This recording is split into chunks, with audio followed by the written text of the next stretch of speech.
About the where. I talked a little bit today about the why, but the what's really important. I'm going to tell you one quick story, and maybe it's too long of a story, but it's about the what. There's 168 hours in a week. Our student athletes sleep 7 hours a night. That means there's 119 left. I'll give them 2 hours a day to eat, sleep, grab something, run to the restroom, call their mom. So that's another 14, so we're down to 105 hours left in the week. They go to class 15 hours a week. They're down to 90. And we tell them to study 2 hours for every hour they're in class, but they don't. They study 1 for 1 maybe. So now we're down to 75 hours left in the week, and they haven't touched a ball, they haven't run, they haven't been in the athletic facilities at all. The NCAA says you get 20 hours to do it. So now we're down from 75 to 55. So they get 55 hours left in the week. And studies have shown that they do commit another 20 hours of their time each week to their craft, whatever that craft is. Time that doesn't count in what the NCAA measures. So that's 35 hours left in the week. Our student athletes, 550 of them, they commit to having 35 hours in the week that's their time. Everything else, they're trying academically, they want to get the degree, they're trying competitively, they want to become better, they want to participate. And I talked about winning in there. When people put as much time, effort, and energy into being as good as they can be, they deserve to win. They want to win academically, they want to win socially. They're committing time that as a college student, I never would have imagined I'd been capable of doing in order to have success. That's why the 335 or 355 people rather in this department have one commitment. And it is not to put themselves in a position to succeed, but it's to put those athletes in a position to succeed. We know what they do. The time, dedication, effort they give is something special. So when I come here because this is a place I know you can win. I know we can resource them. I know we can recruit them. I know we're going to be able to retain them, but we're going to be able to have success. There are very few places like this. Maybe you can name them on one hand, but for me, I can name one. And that's the job that fortunately enough, 1 week ago, Chris asked me to fill. So with that said, it's question time. I've only got a half bottle of water. If we need another bottle, I'll surely grab one. So fire away. You mentioned the collective. Why do you feel it's important in your role to have a relationship with that collective? Because the number one commitment to success is to the student athlete. And as I mentioned, in the day, that might have been providing a strength coach. In the day, that might have been a laptop. In the day, that might have been a coach who was going to prepare them for the next level. In the day. Today's day is there is a sharing of resources with the student athletes. And so if we're going to compete, if we're going to recruit and retain, everybody in this department has to support what lies ahead for student athletes to be a part of the economic model of this. Today, it's NIL. Tomorrow, it's going to be something different, and we will pivot and evolve into that. But so it would not, I would be missing if I tried to avoid the reality of what the name of the game is today. There are a lot of things, I joke when I went to Tulane, there are no such thing as a transfer portal. Nobody ever contemplated NIL. There was no such thing as a lot of what we're dealing with today. So I will be beside and embrace everybody in the collective and try to make sure our athletes and our coaches know the role of the collective in helping them do their job, in helping build winning programs, and in helping the student athletes benefit from the revenue that's driven by this enterprise.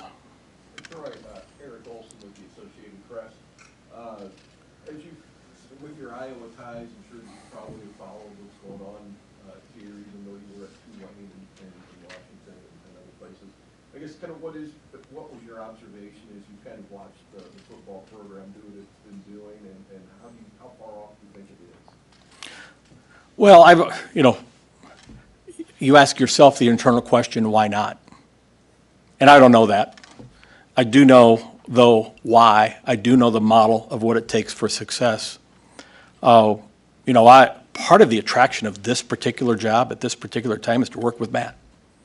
I've known him for a while. I respect him. Here's the thing about Coach Rule that I really admired at Temple. Nobody ever won the week after they played Temple. Nobody ever won. They were physical. They were tough. You knew it was going to be the most physical game of the year. And that's Big Ten football. I've seen him win at two different places where he came in and when I say built it from scratch, but I don't know if it was from scratch as much as turn it quickly. And when he was hired, I even said this to Trev, I mean, put that guy in this gold mine and great things are going to happen. And so, I don't know as much, or frankly, do I even care about maybe the why not? I care about the why now and what can happen. And, part of it, Matt and I have talked a little bit. We're going to be attached to the hip for a while because I need to know what he needs from me in this department in order to succeed. My job, and I told this analogy at different places, nobody gets it, but I'm a Midwest snowplow. My job is to be out in front, plowing things out of the way so they can run uninterrupted behind me. And when I say me, I mean the department. I represent 335 people that work in the department. So get obstacles out of the way so they can succeed. And it's Matt's job, and I've told him this already, it's his job to identify the obstacles, and we'll get them out of the way. Troy, Jake Bartecki, News Channel Nebraska. The stadium renovation project, what do you know about it? What do you like? What can you share about playing with that? Yeah, I really don't know anything about it, quite honestly. I read, when it comes across the ticker in the morning, right? You read about it, but I don't know the fundamentals. It will be something that I have to get myself up to speed on very, very quickly. I think I have some meetings as early as Thursday, starting to try to learn a little bit about it. I will say this, and it's true with anything. If it helps us win, great. If it doesn't help us win, I want to win. And so the assessment of anything that we do, stadium, any facility, any infrastructure, any person we hire, any dollar we invest, does it help us win? Does it help us win academically? Does it help us win socially? Or does it help us win on the field? Those are the criteria by which every dollar we spend should be measured. Troy, Adam Kruger with CBS in Omaha. When it came to this job, when it came open, there was no permanent president in place, and the AD had abruptly just left. Why didn't that deter you or make you hesitant? Hey, the average lifespan of a president in college in the NCAA at this level is about 4.5 years. If you've been in this game long enough, presidents transition. We transition. Everybody transitions. Players transition. So, number one, don't get caught up in the who and the timing of transitions. As I said, my biggest question was alignment. Regardless of who the players are, is the alignment in place in order for us to have success? And my recipe analogy I really believe in. All the pieces are there to make what we want to make. But in order for the recipe to be complete, you have to have alignment. And so from the time I talked to the governor to a lot of my discussions with Chris to just the questions I would poke around a little bit to find out, I'm fully convinced, and I was fully convinced before the job offer came, that the alignment is here in order to succeed. Troy, Zach Carpenter with Inside Nebraska. Right here. Yeah. You were at Washington for 6-7 months, then you leave, and your predecessor left here after I think a lot of people thought he was going to be around a long time. So I think a lot of Nebraska fans are curious to know, why is this going to be different? Why is your tenure here going to be different than a short time at Washington? Well, I'll say this, I've had 4 jobs. I spent 17 years at the High School Association in Des Moines in Iowa. Spent 8 at Northern Iowa. I spent 8 at Tulane, almost 8 at Tulane. The stint at Washington was as much about Nebraska as it was about Washington. I could have stayed at Washington forever if Nebraska had not called. And so, the why, and people can worry about that. Number one, and this is a transfer portal related response. A lot of my job the last couple of years has been reminding everybody that it is about this. It is not about this. Players come and go, coaches come and go, athletic directors come and go, but it is about this, the name on the front, and reminding them of that. Number two, and one of the things, and we haven't talked about this, but I suggested to Chris, I asked that my buyout be different. I wanted my buyout to be every dollar that was left on the contract. That doesn't happen. But, for the people that want to question commitment, I wanted to make sure I showed my own financial commitment to the fact that I wanted to be here. You know, I'm 57. I didn't think I had another move when I went to Washington. I didn't go to Washington to move. But coming here, you know, it's more than locale. And the people and the place is a lot of this. But when you put people, place, and the ability to do everything that you aspire to do professionally, there just aren't other places. Hey, Troy, Sean Callahan with Husker Online. Just being in Big Ten AD, how big of an advantage is that now going forward in college athletics, either in the Big Ten or even SEC? I think the world is going to revolve around the Big Ten and the SEC. I think we saw it with the college football playoff revenue distribution model that came out. I'm really, really impressed with Commissioner Petitti. I've been around a lot of commissioners. I love his vision. I love his aggressiveness. You know, you want to be at the place. I'll use the Thanksgiving analogy. I sat at the kids' table for a long time. I wanted to be at the grown-ups table, and not in a negative way, but the Big Ten is the table to sit at because that's where decisions will be made, that's where the future will be determined, and that's where fate will be set. And you want to be in those positions rather than wait for somebody else to determine those things for you. So, you know, if I ever left Tulane, it was going to be because of the Big Ten or the SEC, because I want to be at those tables. Troy, Aaron Sorensen, Counter Read. Kind of with that in mind, Nebraska's AAU status, the college football landscape, not just college football, college athletics landscape continues to change, and as the Big Ten becomes more powerful in the SEC, no one wants to lose their footing. So I'm curious about getting Nebraska back into the AAU and how that can then benefit what you're going to be able to do on the athletics side. Well, first, if an athletic director could have influence in the AAU, that would be great. But I do know the metrics, and I understand the metrics from my time at Tulane, sitting at the president's cabinet, discussing AAU almost at every meeting. Obviously, Washington is an AAU, so I understand what it takes. I understand there's a commitment to getting back in the AAU, and I really appreciated that because you know why? I want to be the best. I want to surround myself with the best. In a lot of ways, sometimes you're defined by who you dance with.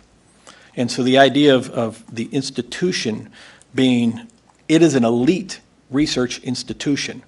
It should be identified with the other elite research institutions. And I know that commitment's there, and to the role, to the extent that we can help, we're going to be as good in athletics as the university is as a whole. You know, we are not our own entity. Even in Nebraska, we are not our own entity. And we got to understand, you know, we need to be collaborative, and we need to help each other in any way we can. And if there's a way that we can assist in the pursuit, we will. I do have a little bit of background and knowledge, and I don't know whether the president's ever going to call on me, but if he does, I'll be there. Thanks. What does it look like to fight for student athletes and coaches in Big Ten and NCAA meetings? So in those rooms, they are frightfully provincial. Those who fight successfully fight on behalf of the whole, not on behalf of their own. It's incumbent upon me in those rooms to understand where our own fit in the whole. And how do we fight for our own by fighting for the whole? And I think I have a pretty good idea. But, you know, those who stand up and it's me, my, our versus we, us, they don't get as far, and they don't get people to listen to them. So there's a collaborative piece to this. But I will also tell you this, I can't wait for the day to stand up and call the supervisor of officials and complain about a call, because I do it all the time. And you know, you have to advocate and defend when your students are put in a less than advantageous position. And at the same time, there are ways to do it. I'm not one who believes in doing it through the media. I'm one who believes in doing it through phone calls. And I talked to Chris about this. There's going to be a time when I'm going to ask my president to call the commissioner and say this, that, or the other thing. That's how things get done in reality. But I will also not be afraid to speak very transparently, very public about what I believe. Process and getting those things addressed. I'm not sure arguing in where we buy ink by the barrels is the right place to do it from an effectiveness standpoint. Is there an example, maybe this didn't happen at Washington yet, and because you were leading that league, is there an example at Tulane that you can recall where, you affected change in a positive way? Oh, I'm sitting here and hem and haw. Nothing comes to the top of my mind. But the reason I got involved in all the governance stuff when I was at Tulane was to understand the mechanics of what really happens and how it happens. To understand who the players are, who the voices are that are respected. To understand when we need to get something done, who do I call, instead of just throw up my hands in frustration. And so I've been probably as deeply and as thoroughly involved in NCAA governance over the last 5 years as anybody in the country. So, one, it's helped build a network, but two, it's helped understand how to navigate that network, because the NCAA is Charlie Baker has his hands full. He has a group of schools who have almost nothing in common, but we're trying to govern them to a commonality. And I really respect Governor Baker and respect what he's trying to accomplish. I think it's a very tough environment. I think standing up for and representing the institution and its student athletes, though, is something that you will never have to question whether that's happening or not. Sure. Andy Kendi with KETV in Omaha. Welcome. Thanks. Is being on the football competition committee last few years, what has that taught you, and maybe that you didn't know, and how does that make you a better administrator? Well, I would say, if I had hair, I would have pulled it out over why we don't have helmet communication devices by now. We tried for 3 years. And, why people argue against certain things and who has a voice at the table to make those arguments sometimes gets very, very frustrating. That said, I think I learned more from meetings with the NFL competition committee. I think you will see more and more commonalities and similarities in how the games look. I don't think we have data. I would tell you just in general, I can get emotional, but I don't make emotionally based decisions. But we don't have a lot of data to make data-based decisions in some of the things we want to do in college football. So a little bit of my push has been to get more data, health and safety data in particular, as we look at what does fall camp look like, as we look at what are the right number of days, should we start earlier, the number of games that's going to be added for the playoff. A lot of those things we're guessing, we just don't have data. So I would tell you, what have I learned? Who the players in the room are makes a big difference, and how to sell things that you want to get done. Data sells, and emotion doesn't. So anything we do has to be data driven. Amy, just Lincoln Journal start. In your opening remarks, you mentioned the conversations that you had with Jim Fillon and Matt Rule during the hiring process. What stood out to you from those conversations that helped you form your decision? Well, I think from the governor, I wanted to know if my perception of the state was true. I talked a lot about wanting to come home. I've never lived in Nebraska. I lived across the river for 48 years, but I thought I knew. What the governor did was affirm for me what I thought I knew from a people standpoint, because everything is about people and everything is about relationships. Nothing happens without either one of those things being strong. And I wanted to know that those things were going to be strong here. That's what I got from the governor. His passion for the state. It was, I hung up the phone and I smiled for an hour, just listening to him and how it resonated with me. From Matt, I talked a little bit to Matt about what he needs in a partner. And your coaches in this enterprise, when it's a $100 million enterprise in football, within the bigger enterprise of the department, he and I have to be great partners. I got to work for him. I've got to advocate for him. and I've got to champion him. I've got to champion his players. I've got to champion his program. And what does he need? Because we have the same end goal in mind. It's add another trophy to the trophy case. I don't know what that path is. He does. And so it's his job to put me on that path. And then there'll be times when I can contribute to him and help him. I'd just be another set of eyes. But I don't know whether we should play odd or even fronts. I can't help him in that way. But I do know how to navigate the landscape. I do know that if recruitment and retention of players is priority number one for him, it's priority number one for me. So I think it's what I learned. I've known Matt long enough. I thought we could be good partners. But also, and I told him this, if he's not completely comfortable with me, tell me, and I won't be a part of this. Because I want him to succeed. I considered him a friend before I came here. I'll consider him a friend someday down the line. I want him to succeed. And so I needed to know that he was good with me as much as I was going to be good with him. How long, when did you guys forge that friendship? By the way, Steve Sipple Yeah. from Husker Online. How long have you been friends with Matt? How did it come about? It really was back to his days coaching at Temple when I was in the league. And, I think we share a mutual friend in Pat Kraft, and it's been written about. But, Pat and Matt are close, and I would say Pat's one of my 2 or 3 closest friends in the profession. All the way back to with Pat when I was at Northern Iowa and Loyola came into the league, and he was the director of marketing at Loyola University in Chicago. So, there's a lot of relationship, going back what we just said, people and relationships. There are a lot of relationships in this business, and I think it was through Pat that Matt and I first started to connect and realized, we have a lot in common. Our wives have been texting throughout this. They've known each other, and so in some ways, it almost feels like family walking in and working with that football staff. Troy, Max Olson from The Athletic. Don't know if you saw this earlier today, but Pat Chun got the Washington job. Obviously, unique circumstances in that state in terms of college athletics right now. I'm curious for your thoughts on that. I love Pat. Pat's great.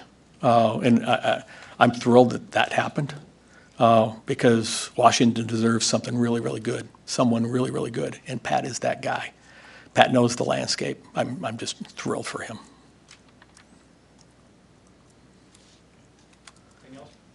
Yes, sir.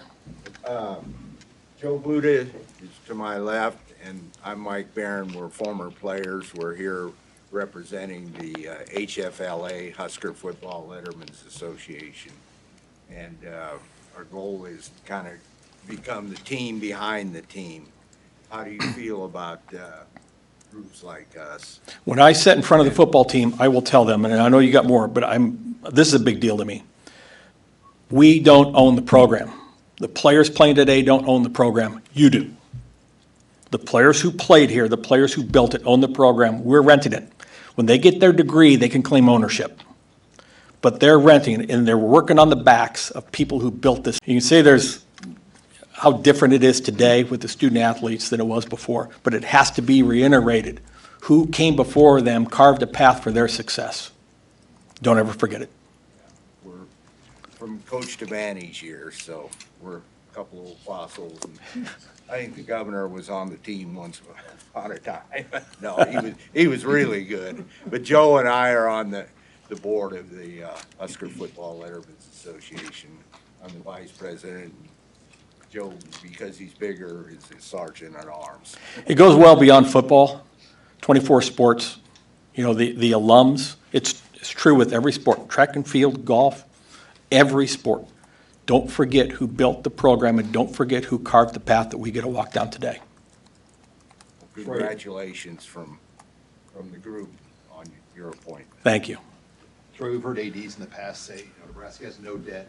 It's rare. I mean, you walk into that. I mean, how in your career, how rare is it to walk into a place that really doesn't have outstanding debts and things to worry about as a department? Well, I would say it's probably unheard of. If you go through most athletic budgets, there is a pretty good sizable 8-figure debt service line for most of them. What's been done here for years and years and years is really remarkable. It's a great credit. To a lot of people, I'll say credit to the ADs, but a credit to the fan base, a credit to the administration, a credit to everybody who was a part of letting this happen without The advantage of that today is the uncertainty and unpredictability of what lies ahead for us. That is one burden that we will not carry into that future. And so I would say it allows you to be a little more nimble. It allows you to be a little more quickly able to adapt to what comes. The one thing that's absolute that's going to happen, there will be a line item in our budget for student athletes at some point in time. And I don't know what form that takes. I don't know whether the courts and or legislators force that on us. I don't know how much of it is we will be proactive and put that plan in place ourselves as an enterprise. But that will be coming. And it is not optional. And I talked a lot about NIL today in 1890. That is what NIL will transition into. And we better be supporting it to the max today, because as we transition, we will be supporting it to the max tomorrow. I said this earlier, and I hate to repeat myself, but we've always focused on coach recruitment and retention and how important that is. People. Time to focus on student-athlete recruitment and retention. And it's a different model. Some people don't like it. And those who don't want to embrace it, that's fine. I know this, we will embrace it. Because that is when I say the price of success, coaches' contracts, price of success. And we will be able to pay the price for success. Troy, you've gone to some pretty big-time bowl games the past couple of years. Do you look at the expanded playoff as an exciting kind of piece of the future here for Nebraska? We're managing to get in the 12. I mean, and one thing Coach and I have talked about is how do we get into the 12? I love the expanded playoff. 4, 6, 8, 12. Everybody in the 12 will walk into this thing thinking they have a chance to win the whole thing. And I think it's going to be great for the game. The one thing I will just tell you I worry about, I do want to make sure that the 133 schools that play FBS football, we're all chasing the same trophy. And those who, whether it's financial wherewithal or from governance or whatever else, fall away from that ability. College football professional football and college football has an outsized role in society. I don't want to lose that. I want the game to be healthy. I don't want just us to be healthy, and I don't want just the Big Ten to be healthy. But we all have a responsibility to the good of the game. And I can't tell you exactly how that manifests itself going forward, but it is important. I think the 12-team playoff will actually be good for the game, good for the whole. Troy, Joseph Meyer, Dannen, Nebraska. What did your experience in Corvallis and Memphis over the weekend tell you about this fan base and about this university as a whole? Boy, my eyes were open. I walked into a restaurant. Chris, we were in this restaurant having barbecue the afternoon before the game, and if there were 200 people in there, 175 were wearing Nebraska red. Fan bases make stuff happen. We can put all the good people and but I call it the give a darn factor. The give a darn factor has to be high. And sometimes that means people get out of shape pretty quick when things don't go their way. So be it. It sure beats them not caring. And so that passion, again, if I need a reaffirmation, it's there. But how proud people were of their teams and of their university and of their program. That stood out to me in both places. I will say, and you will hear me say this a lot over time, I want you to be proud. And we're going to lose a game. I still want you to be proud of the program because of who's coaching it, who's playing in those games, and who they are. And the fact that it's yours. I want you to be proud of it. Man, I saw a lot of pride and a lot of passion and a lot of caring. And if I'd seen more balls go in the hole, I might have seen 2 wins. We just didn't shoot well, right? Both games. But I really like the coaches. It was pretty neat for me to go, even though I kind of have known Amy and it's been a long time since I've connected personally with Fred, to be able to go to NCAA tournaments and maybe have your first interaction with them at the national championship event was pretty cool. Aaron Bonderson, Nebraska Public Media. So diversity, equity, and inclusion programs have been a bit of a topic of debate across the state and across the country. What's your vision for what that looks like here at the NU Athletic Department? We got to take care of our kids. We have a more diverse athletic department than any place else on campus. Those kids have demands, expectations, beliefs. We need to support them in every way that we possibly can. And so that is the fundamental. That is the fundamental. I think I will tell you, I learned a lot because I didn't know what I didn't know prior to George Floyd when I was at Tulane. And so I learned a lot from them. And so it's a two-way street. But the athletes we have that we are recruiting are going to come from all over the country and some from all over the world. And they come in here with their own beliefs, expectations, and it's up to us to support and empower those inside the department. I want this to be a place where everybody wants to come and everybody knows they can have a chance to succeed. Take one or two more. I'm going to ask you about volleyball. What would impression from afar, and what do you hope to accomplish as you take over here? Well, I'll say this. I mean, we have the John Wooden of volleyball right in our midst. I'm meeting with Coach tomorrow. As a matter of fact, he's the first coach I'm going to have a chance to sit down and have my full one-on-one with. I've been an admirer for a long time. Go back to the high school, days of the high school association when all of our great Western Christian girls came here to play. We couldn't keep them in the state of Iowa. And to the point of where I was at Northern Iowa, and we came over 2 or 3 times and had great teams and couldn't get out of that building. Volleyball special here. I will tell you the highlight of the day was my daughter getting that volleyball jersey standing up at the front today. She will wear that thing for days and days and days in school. Volleyball fan, but she knows what Nebraska volleyball is as well, let alone what happened inside the stadium last year. But there isn't a sport here that can't be Nebraska volleyball. There is not a sport here. And if we don't get there, we have to be introspective and figure out why. And it's not a criticism or condemnation. It's what do we have to do to become Nebraska volleyball. And they give us, I talk about standards to set. And every decision we make, every action we take, we should set the standard that others aspire to achieve. It's not just externally, it's internally as well. So how do we all meet the standard that Nebraska volleyball has shown us inside the department? Anything else? Last one, Andrew? Yeah, Andrew Zaki from KUTV. Going back to the stadium expansion, will you take time to reevaluate whether this helps win programs, or you see any delay, or do you think that is there urgency to keep this moving on? Well, I can't even answer the delay because I don't know what the timeline is. So there's that much for me to learn. I need to understand the model. I need to understand the financing behind it. I need to understand the objective behind it. I need to understand not just the cost of it, but what is the ROI on it. This is